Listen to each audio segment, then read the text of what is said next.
Hey everybody, welcome into the Spread, NESN.com's Football Picks Podcast. I am NESN.com's Mike Cole, joined as always by NESN.com's Ricky Doyle and NESN.com's Andre Cacciatore. Gentlemen, how are we doing? Excellent. Happy Doing Thanksgiving. great. How was your Thanksgiving? It's good? It's good to have you back. Thanks. Yeah. I actually went to the meat spot, which is in close to our NESN offices, and they had Thanksgiving turkey. And I just ate another Thanksgiving turkey leg. Wow. On sale? It's a little... It was great. There's some gravy, some Leftovers. stuffing. Belated Thanksgiving. Isn't it wild? Where was I talking with you guys about this? We eat a lot of Thanksgiving. Like, it's weird. Like the Thanksgiving sandwich that you can Leading get up to Thanksgiving? makes no sense. So I went out to dinner the night before I was Thanksgiving, talking to you about this. and on the special menu was like a turkey gobbler type deal, some other turkey-centric It's like I'm dish. literally going to have this tomorrow. and I mean, it's a festive. But the waitress said that it was selling like hotcakes. So, like, what's weirder, though? Is it weirder to get that, like, 2 days before Thanksgiving or to get it in, like, July? Because I've seen people get it in, like, July. It doesn't match. July, In you want a July. nice hot dog. I know, yeah, that's true. And So maybe this ice is not a good time to have that type of meal. The best time for that kind of meal is, like, 2 days after in your kitchen when you're making it leftovers. yourself. Yeah. Yeah. But I mean, let me tell you, this turkey I just ate, the tryptophan's already hitting me. I'm falling asleep. Right. Let's get the picks Let's get going. into it. You got your jacket on too, you cold. It's very cold. Guy goes back to California for a few days and comes back here. And it's like 45 degrees out. It's warm. I It's wore cold in the shorts building. today. It's cold in the building. Always cold in the building. Grow up. You're wearing a thing. What is this? This is just so I North don't have, Face. this is just so I don't have to iron a shirt. What are you talking about? It's the goss. Big dress code.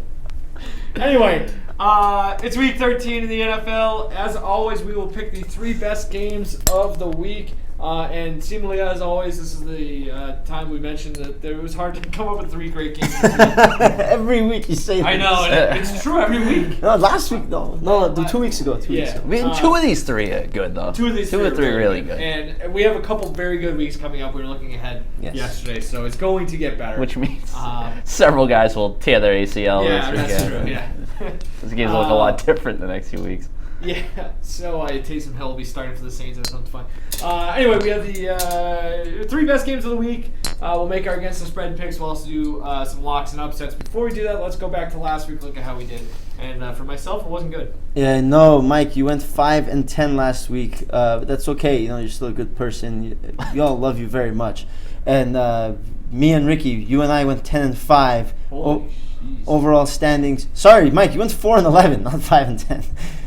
Just pile on, why don't you? And I have 94 wins. Ricky 88 wins, 6 games behind me. And Mike, you were trolling me yesterday, or not? Sorry, last week with a photo of a car, a mirror Yes. that said objects in the rearview mirror are closer than they appear. Yeah, did I say that right? Yeah. And now you're 10 Nailed games it. back. So Ricky's breathing down my neck though. 6 games back. Let's go to week 12. Week 13. Whatever. I'm not going to lament my losses because I hate when people do that. No, But you're 500. God You're fine. damn it, I got unlucky. 500 last is good. week. I am not happy about how last week. You had a big week last week, Yeah. but 2 weeks ago. So, like, and that's the thing, too. I mean, then It all like balances 500 for, like, the last Yeah. 2 weeks. I probably got lucky the week before. So Yeah. Anyway, we're in week 13. 3 best games on the schedule. That was hard to come by, but we'll do our best here. We'll start Sunday afternoon, Gillette Stadium, Foxborough, Massachusetts, where the New England Patriots return home to host the Minnesota Vikings. This is a 4:25 kick. Patriots currently favored by 6 points coming off of a win last week in New York. The Vikings, meanwhile, huge win for them in the playoff race in the NFC, beating the Packers on Sunday night. Total set at 48.5, 65% of the bets. Actually, I'm not sure where to look anymore for the public numbers because I saw 65% in one place. I also saw 52% in another place. That's a huge difference. But the Patriots, 6-point favorites as it stands right now. Ricky, where do you fall on this one? All right, so Tom Brady mentioned earlier in the week about how this Patriots offense striking more of a balance this season. Yeah. You know, it's not that high aerial assault that we're used to seeing, really focused on the ground game. Very balanced. So I think the Vikings can win this with balance defensively. Good against the run, good against the pass. I look at this Vikings defense, and it still doesn't have the same feel as last year's unit. But, I mean, we talked about this at length last week. It's coming around. And you look at Pro Football Focus that we've mentioned in the past, number 2 run defense, number 2 in tackling, number 9 in coverage. number 4 defense overall. So I think that just speaks to their ability, just really talent at every single level of that defense. We saw the ability last week against Green Bay to win the battles up front, which makes life easier for your secondary. The Vikings, I think they have the safeties in Harrison Smith and Anthony Harris to kind of neutralize Gronk in this game. I just think it's going to be really difficult for New England to move the football. And I know that they've, like I said, placed an emphasis on the ground game, but it's going to be much more difficult to establish that run against this Vikings team as opposed to last week versus the Jets. So I think that at the very least the Vikings keep it within the number, but I wouldn't be surprised if they go on the road and win this outright. I mean, I have to disagree with you, Ricky. I think it's really cute when the Vikings show great defensive skills against teams like the Jets, Cardinals, Lions, even the Packers, who have the best quarterback in the league, but still they have holding Aaron Rodgers under 200 yards. Aaron Rodgers is throwing to Dante Valdez-Scantling. What's his name? Marquez Valdez. Exactly. Like he's his best. Rocky Nunez-Roches. Exactly. So I'm going to take the Patriots 6-point favorites in this one, mostly because of also on the other side of the ball. You look at the Vikings. Before you got here, Ricky, into the studio, me and Mike were having a scintillating conversation about which quarterback leads the league in pass completions, and that's Kirk Cousins, because he also leads the league in pass attempts. The reason why he leads the league in pass attempts is because he doesn't have a running back. Dalvin Cook is back. He stinks. He hasn't been able to run the ball at all. Very hot take. He hasn't been able to run. Go look at the numbers. I'm not going to pull them up. Whatever, Everybody has Google. Stinks. You can look at his numbers yourself. He's not very good this year. Last game, 29 yards. The game before that, 12 yards. I understand. He had a 20-yard game in week 4. He's not having a good year. Because he's not having a good year. Kirk Cousins is throwing the ball more, which makes the Vikings very one-dimensional. Patriots are forcing a lot of turnovers. It's your 4th interceptions. I think they've forced a few turnovers in this game. They're at home.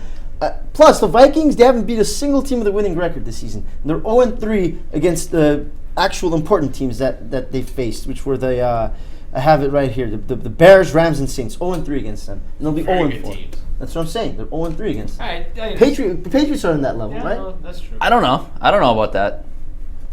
I don't think that. I'm telling you right now, I don't think the Patriots team is that good. Patriots did go on the road to beat the Bears, so that's in regards to that group of teams that you just mentioned. Yeah, Patriots have a win against the Chiefs. They beat the Bears. They beat the Texans.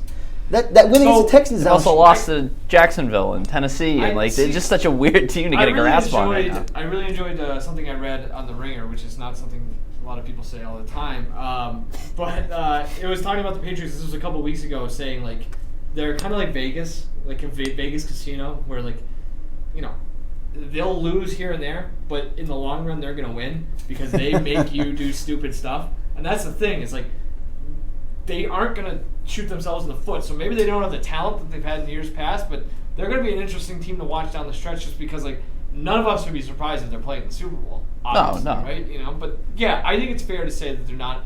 They don't look as talented. They don't look as sharp. They just don't look as dominant. As a guy who predominantly roots against them, I'm not afraid of that. That wasn't a 14-point win against the Jets. Right, you know what I mean? Like even when you're winning by 2 touchdowns, it was like a Patriots 14-point win where it's like they just did everything so much better than the Jets, but not at like a dominant level. It was just, you just wait around and let Josh McCown be Josh McCown. I think a road win against a divisional opponent by 14 points is impressive. I'm not impressed by it. It's the Jets. Like McCown, did you watch McCown? Like he's a better option than Darnold. You got a veteran who's played against Brady before. He was bad. Darnold would have been worse. You know how Belichick game plans against quarterbacks without experience. It's the same thing. It's a crappy quarterback. They didn't have a chance.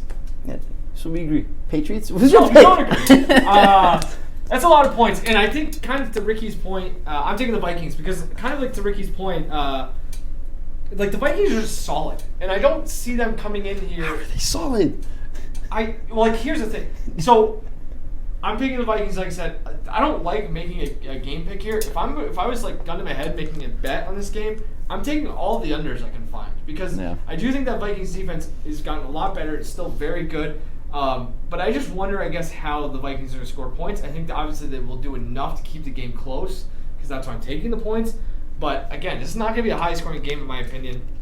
But this is a few things that I want to run down real quick. Great coaching matchup here. I think Mike Zimmer is one of the, I don't know if you can call him underrated still, but he's very good. Very good coaches against the spread. Since Zimmer took over in 2014, the Vikings have the best against the spread record. by percentage points. Just 0.6 percentage points ahead of New England. They've covered 64.9% of their games. The Patriots have covered 64.3% of their games. And I think, too, if you're looking for a bet, especially in-game betting, second half under is the one to play here. They're so good, these two teams are, making second half adjustments. The Vikings over the last 3 games allowing just 5.7 points per game in the second half. Patriots in that same span, 6.7 points. So all these teams are very good at making those second half adjustments. The Vikings did a terrific job last week. Aaron Rodgers looked relatively comfortable in the first half last week. And then the Saints, I read this, I think it was an MMQB or something, made a slight adjustment, and it made all the difference in the world. Also, 2 great December teams. Sunday is December 2nd. We're in December, which is a very, if you think about it, you just step back and think about how arbitrary that is. It's this is 3 days or whatever from now. We're picking it in November, but we're anticipating December. Minnesota 19-7 against the spread in the last 26 games in December. Patriots 8-1 straight up and against the spread in the last 9 December games. So I guess, where does it come down to? I think Minnesota can do some things defensively to make Tom Brady uncomfortable in this game. Most notably, blitz him.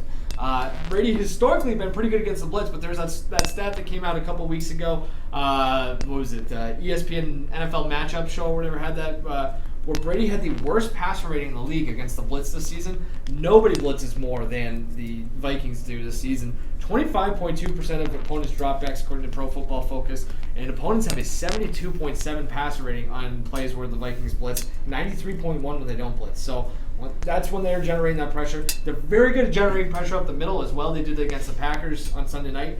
Historically, how do you beat Brady? You get pressure on him up the middle so he can't step up in the pocket, so maybe there's a chance for them there. And I think on third down, Minnesota's going to get off the field enough to keep this game close. They have the best third down defense in the NFL. The Patriots the last 3 weeks, just 12 of 38 on third downs. That's 26 in the league over that span. New England's third down offense is better at home, but still, it's been an issue for them as well. And I think I didn't know the stats here, but in the red zone as well, I think the Patriots have to settle for field goals as well. NESN.com, Zach Cox had something on that today, actually. So it's a good matchup for the Vikings in that regard. Those are 2 things that have carried over with this Vikings defense from last year. Right. Good on third down, good in the red zone. Yep. And that, when you see that type of carryover year to year, that's coaching. Right. It's got to be coaching. Or terrible opponents. It's a pretty big sample size. Playing every week, terrible opponents. They haven't beat a team with a good record yet, a winning record yet. And again, Patriots, talk about coaching, right? Yeah. The reason why everybody, like Ricky, you're not sold on the Patriots because everybody expects them every year to go 16-0. So when they lose a couple games early, everyone's like, oh, they're 8-3. They're a good team. They beat some good opponents. They haven't turned the ball over since October 21. It was Halloween season. You were trying to think about what costume you're going to wear at that time. And the Patriots turned the ball over.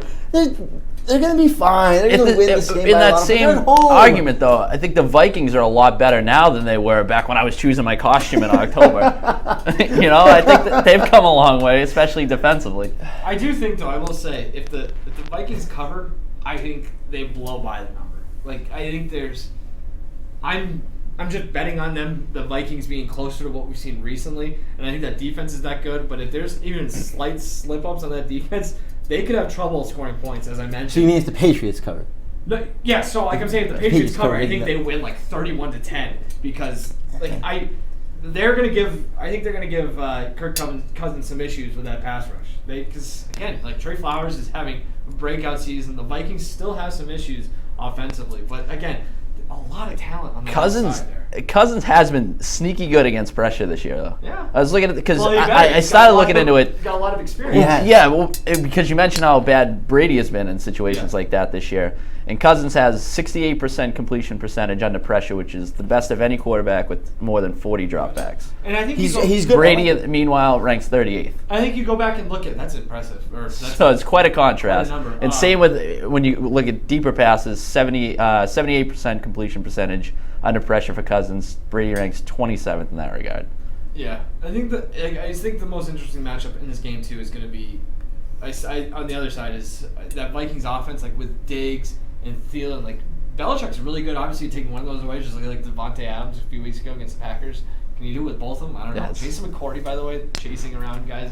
McCourty's numbers look fine, but it's once or twice a game where he gets burned for a big play. Maybe that's all it takes here for the Vikings. I don't know. It's a good game. The more I talk about it, I like this It's game. going to be a good game, yeah. All right, well, we could talk long about the first 2 games and just skip through the third one. Who cares? You're right. I kind of work. It's a tryptophan. I'm Right. falling asleep. Sunday night, this game got flexed into Sunday night a few weeks ago. The Chargers, what did the Chargers do last week? Chargers crushed the Arizona Cardinals. Philip Rivers. 150 completions in a row. All day, correct.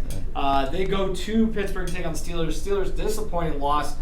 Denver. Ben Roethlisberger with arguably the worst pass / decision combination we have seen all season to kill that. What are they, down like the 2-yard line through a horrible interception, a play that was broken from the beginning. Yet That was ugly. Yeah, it was really bad. People running into each other. Steelers, though, 3.5-point favorites at home. Total set of 51.5. Bets pretty much split down the middle. Weather doesn't seem like it's going to be a factor either. Andre, who do you like in this one? I am going to take the Los Angeles Chargers. They're getting points, which I like. These are the top 2 teams in yards per play differential, which is the strongest predictor of success. So these 2 teams are obviously very good. And everyone's going to look at Melvin Gordon being out of this game and think, oh, the Chargers don't have Melvin Gordon. This is going to hurt them. You know what? Who cares? Who cares? I'm hearing a lot of that. That people are, I think, downplaying that injury. I don't think it's downplaying at all, man. I think it's being downplayed. Justin Jackson, Austin Eckler, Detrez Newsome, great running backs. They're going to be more than capable of Great. Dalvin Cook sucks. Dalvin Cook sucks. But Austin Eckler is like going Austin on. Eckler, forget Detrez Newsome, forget this. Austin Eckler, 490 rushing yards this year as a backup. 400 rushing yards. That's a backup. That's more than your pick. Yeah, I know, right? That's probably more than more than Derrick Henry. Dalvin Cook probably too. Yeah. He's averaging nearly 6 yards per carry, and that's just on the ground. We know how much Philip Rivers loves to use Eckler in the passing game. I don't think the Gordon loss is going to be a big deal. Rivers, you just talked about Roethlisberger's terrible throw. Rivers doesn't make mistakes like that. Actually, he did against the Broncos a couple weeks ago. But Roethlisberger is more likely to make a mistake like that than Rivers, as evidenced by the fact that he's thrown twice as many picks as Rivers. And we also make fun of the Bucs a few weeks ago for getting 500 yards in a game and scoring only 3 points. The Steelers in that Broncos game had 527 yards and only scored 17 points. Why? Because they turned the ball over. They love to give up the ball. I like the Chargers forcing some turnovers. The Steelers making some at home. Joey Bosa played in the second game back last week. He's finally back. He got 2 sacks. He struggled in that first game, but he's getting it together. I want to take the Chargers, especially that they're getting points. It's very tempting giving me 3.5 points. What the hell were they doing with Melvin Gordon, by the way, last week? Jesus Christ. Is there I mean, you were playing with fire to begin with by even having him in that game. 18-point game. We got. And that's why and then you're running. Got some time. Not only is he in the game, but you're running like trick plays. Yeah, they're running a reverse. 3 guys running different directions. Good God. I hope they lose this week just for that. Honestly, I'm like rooting against them just because of that. I'm gonna take the Steelers in this one. And I'll lay the points. I think maybe a bounce back effort after last week. One thing they got to do though, the Steelers got to commit to the run more. I mean, we talked last week about how unpredictable their offense is, but sometimes you got to be predictable because they're just completely going away from it at times. Yeah. Look at their 3 losses. James Conner had 8 carries for 17 yards versus the Chiefs, 9 carries for 19 yards versus the Ravens, and 13 carries for 53 yards versus the Broncos. Just 35 carries over the last 3 weeks.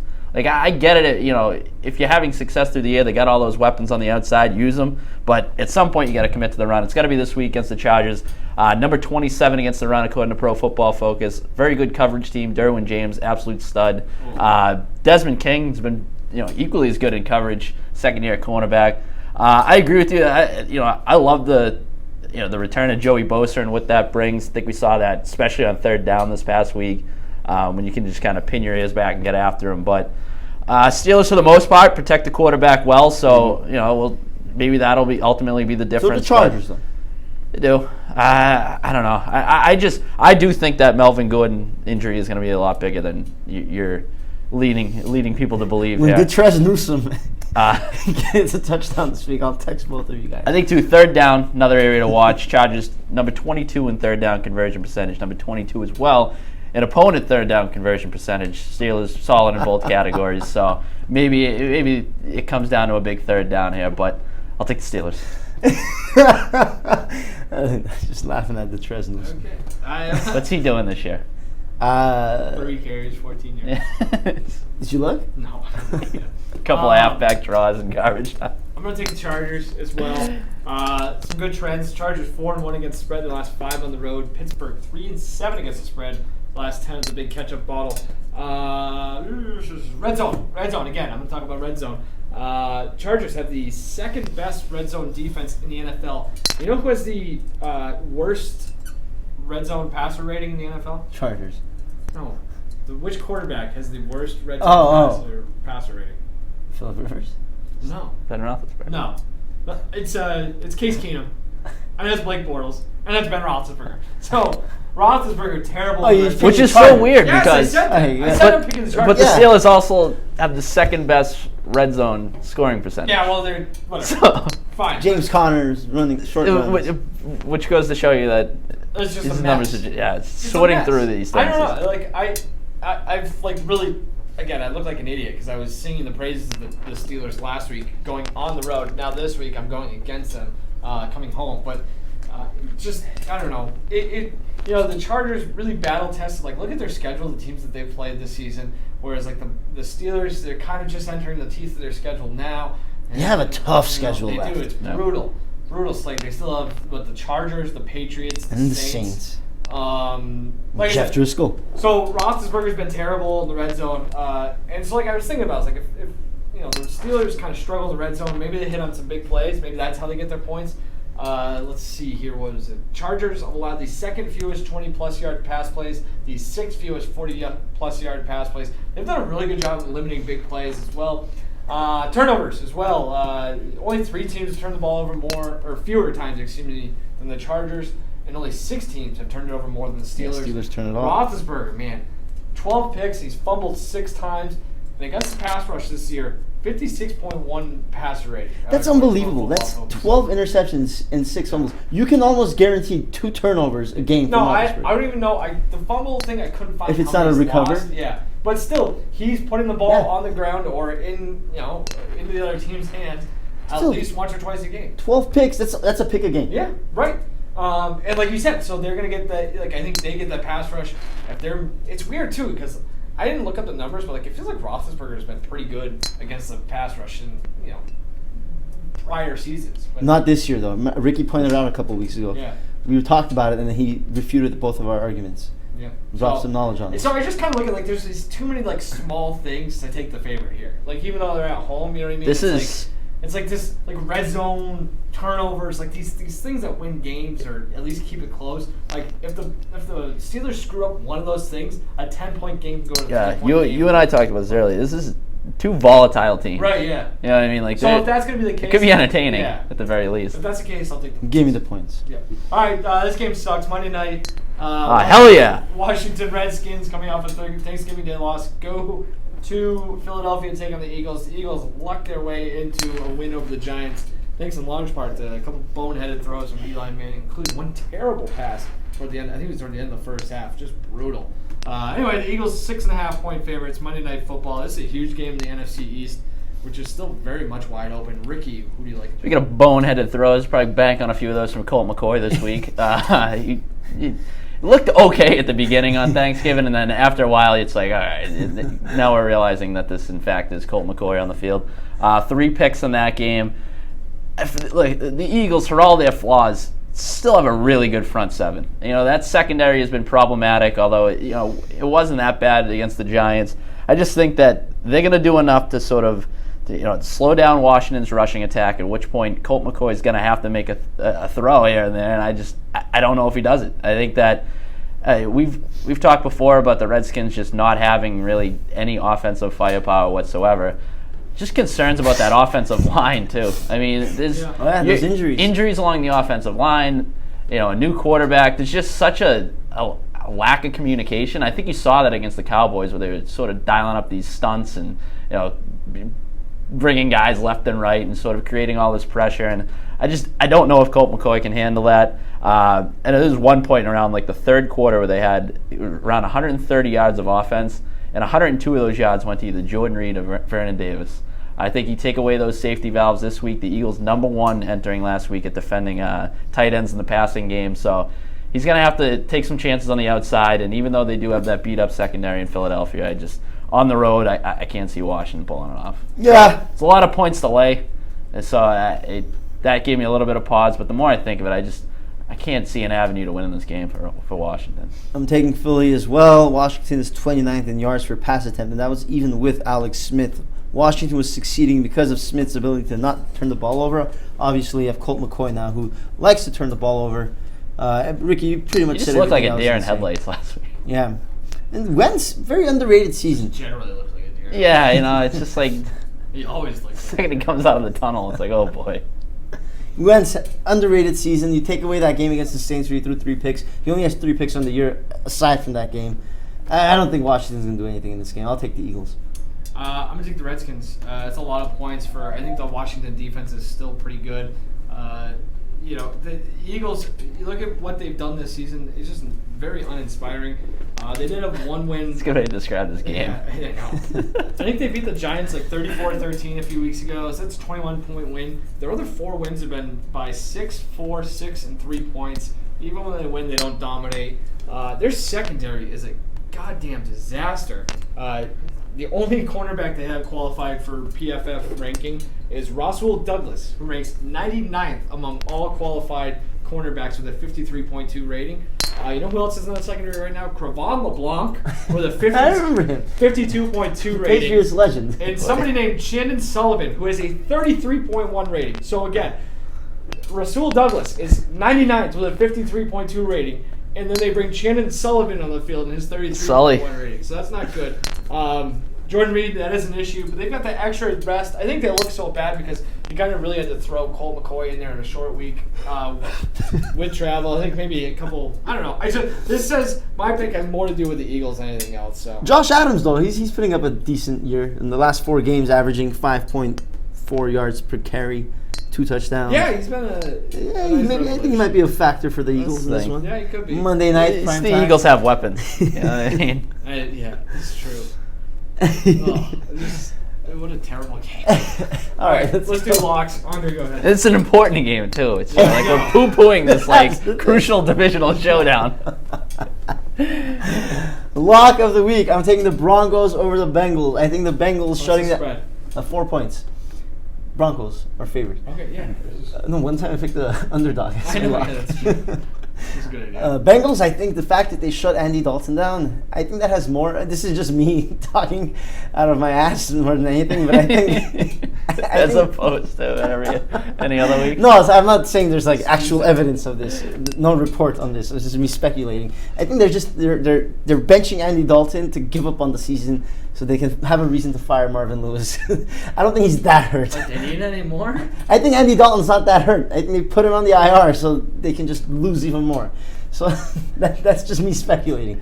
But regardless, Broncos, they're 5-6 this year. But look at the teams they've faced since week 4. Chiefs twice, they lost to them by less than 1 score. The Chargers, they beat them. The Steelers, they beat them. The Rams, they only lost to them by 3. The Texans, they only lost to them by 2. That's a tough schedule, and they've been in every single one of those games.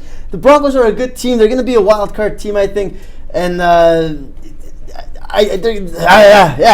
Broncos. Yeah, Bengals, I'm so happy Andy Dalton. We were talking about that last week when you conveniently on your vacation. What? The Broncos. Whether they might actually be good. Show. Yeah, they might actually be good. I'm with you. Yeah. I'm going to take the Seahawks. 10-point favorites over the 49ers. That old Nick Mullins thing was fun while it lasted, but I think we're seeing now. What the hell was that all about? I think we're seeing now what's going on there. Did they give him a contract? The Seahawks, meanwhile, they look pretty good offensively. I just think that, aside from Nick Mullins, that 49ers defense isn't anything to write home about either. Worst coverage grade, terrible tackling team. So I could see a situation where Russell Wilson and Chris Carson just kind of, dink and dunk all over the place there, put up the points. Seahawks also 9-1 straight up, 7-1 against the spread in their last 10 against San Francisco. 49ers haven't won on the road this year, 2-4 against the spread in those games. They've also lost 6 straight in Seattle, 1-5 against the spread. So not a lot trending in the 49ers direction. They don't pass the eye test, and they don't pass really any test for that matter. That was supposed to be the Sunday night game. They got flexed out, thank God. All right, I'll take Houston. They're 6-point favorites at home against Cleveland. I'm on the wrong side of the number here. Is that spread out yet? Yeah, I saw it. Yeah, It I'm on the wrong side of the movement. At least it opened at 4.5. I would have loved to have it at 4.5, but I'll still take it at 6. Cleveland doing a great job, and obviously getting Hugh Jackson out of there was a huge thing for them. But I wonder if there's some letdown here after an emotional game last week. Shoving up Hugh's buttocks. Also, look at their wins this year. They beat the Jets, Baltimore, Atlanta, and Cincinnati. Not exactly a lot of great teams in there. Atlanta. Matt Ryan. MVP. That was a sackless performance by the Falcons on Thanksgiving. Yeah, the Falcons are trending in That the was wrong direction right now. Despicable. Whatever. Rodney Harrison was all over them, too. It's not like they're beating the Rams, Saints, and Patriots or anything like that. That's all I'm saying. So, Houston, 4-1 against the spread in the last 5. It feels like they've done a terrible job of covering, but they've actually been better. So, Houston, are they good? Where are they going? I guess they are. Unbelievable. All right, upsets, Ricky.